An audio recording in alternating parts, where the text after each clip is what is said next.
నమస్తే, welcome to I dream. నేను వలి. Cockroach Janata party వ్యవస్థాపకుడు అభిజిత్ దీప్కే నెక్స్ట్ ప్లాన్ ఏంటి? ఈ పార్టీ నెక్స్ట్ ఏం చేయబోతోంది? దీని గురించే ప్రస్తుతం అందరూ మాట్లాడుకుంటున్నారు.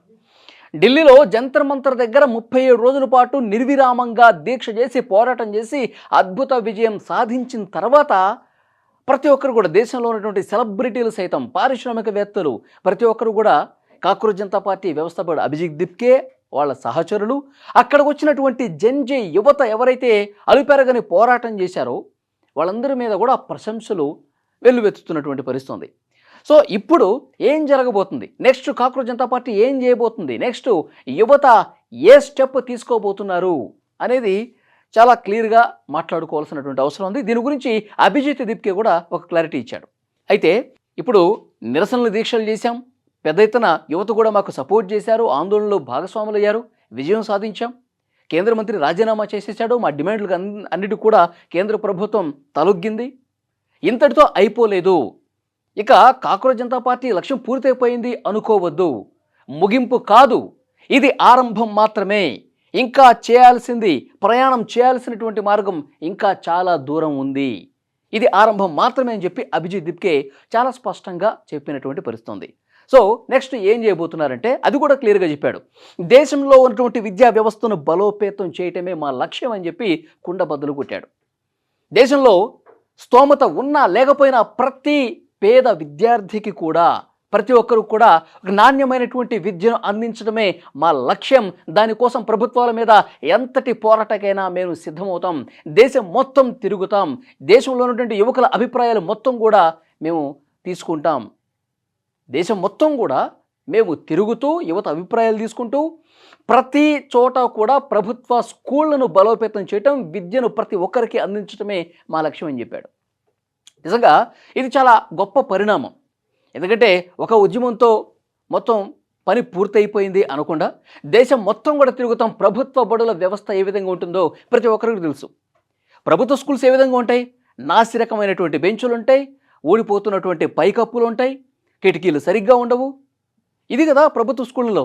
ఇంకా కంపు కొట్టే బాత్రూములు ఉంటాయి, 100 మంది విద్యార్థులు కూడా సరిగ్గా ఒక ఉపాధ్యాయుడు కూడా ఉండడు, అరకొర వసతులు. ప్రభుత్వ స్కూళ్ళలో చదివే పేద విద్యార్థులకు వసతుల లేమితో సరైనటువంటి విద్య లేకపోవడంతో ఇది ఇబ్బంది పడుతున్నటువంటి పరిస్థితుంది. కానీ ప్రభుత్వ బడులంటే ఇది కాదు. మరి బడ్జెట్లో వేల కోట్ల రూపాయలు విద్యా వ్యవస్థకి ఖర్చు పెడతాయి కదా ప్రభుత్వాలు.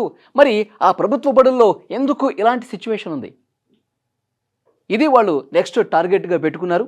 దేశం మొత్తం తిరుగుతాం, ప్రభుత్వ బడులను మరింత బలోపేతం చేయటమే మా లక్ష్యం, ప్రతి పేద విద్యార్థి కూడా నాణ్యమైన విద్యను అందించడం మా లక్ష్యం.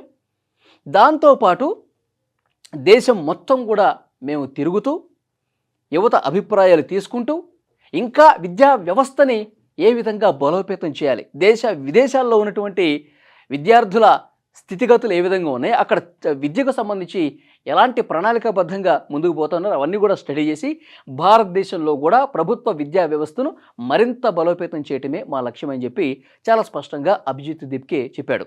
ఈ విద్యా వ్యవస్థను బలోపేతం చేయడంతో పాటు ప్రభుత్వ వైఫల్యాలను తీవ్రంగా ఎండగడతామని కూడా చెప్పాడు. ఈ పార్టీ ఆ పార్టీ అని కాదు, ఈ ప్రభుత్వం ఆ ప్రభుత్వం అని కాదు, మాకు వ్యవస్థ ముఖ్యం, వ్యవస్థను సరిచేయటం ముఖ్యం, ప్రతి ఒక్కరికి కూడా నాణ్యమైన విద్యను అందించడం ముఖ్యం. సో ఇలాంటి పేపర్ లీకేజీలు, ఇలాంటి ఘటనల మీద నిరంతరం మా పోరాటం కొనసాగుతుందని చెప్పాడు.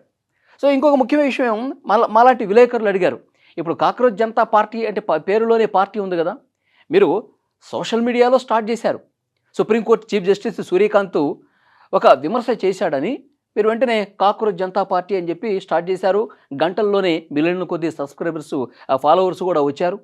తర్వాత నీట్ మీద మీరు ఉద్యమం స్టార్ట్ చేసి డైరెక్ట్గా ఢిల్లీకి వచ్చి జంతర్ మంతర్ దగ్గర ఆందోళన చేయడం, ఇదంతా బాగానే ఉంది. ఇదేమన్నా పొలిటికల్గా టర్న్ తీసుకునే అవకాశం ఉందా కాక్రోచ్ జనతా పార్టీ? దీన్ని కూడా క్లారిటీ ఇచ్చారు. ఇప్పుడు సౌరభ్ కాంత్ ఉన్నాడు కదా, వీళ్ళ సహచరుడు, కేంద్ర మంత్రులతో వెళ్ళి 2-3 సార్లు భేటీ అయ్యి తమ డిమాండ్లను సాధించారు కదా.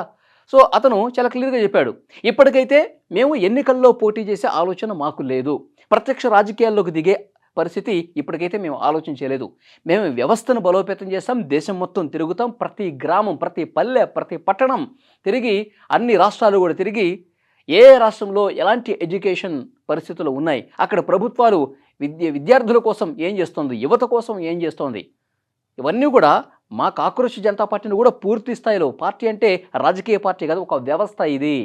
దేశం మొత్తం కూడా మా కాక్రోచ్ జనతా పార్టీకి సంబంధించిన ప్రతినిధులు ఉంటారు.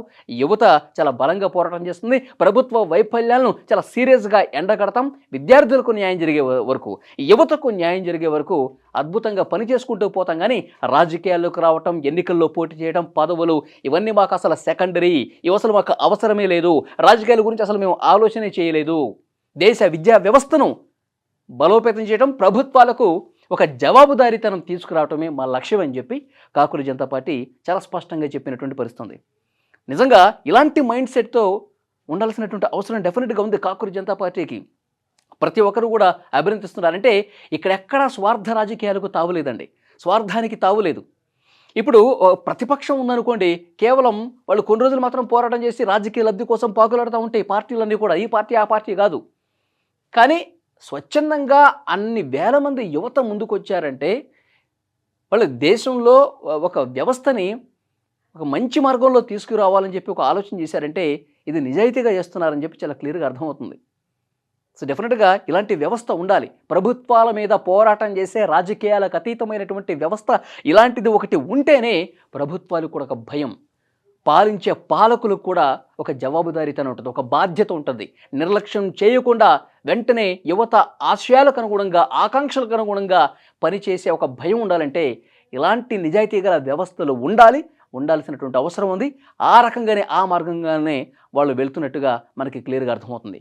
సో డెఫినెట్గా ఈ వీడియో మీద తప్పకుండా మీ అభిప్రాయం కూడా చెప్పండి. నిజాయితీగా చేసినటువంటి పోరాటం వల్ల ఒక గొప్ప విజయం, తొలి అడుగులోనే ఒక super victory cockroach Janata party కొట్టేసింది. దేశం మొత్తం కూడా తిరుగుతాం, వ్యవస్థను బలోపేతం చేస్తాం, ప్రతి ఒక్క పేద విద్యార్థులకి న్యాయం చేస్తాం అని చెప్పడాన్ని నిజంగా అందరూ స్వాగతిస్తూ ఉన్నారు. తప్పకుండా మీ అభిప్రాయం కూడా కామెంట్ చేయండి.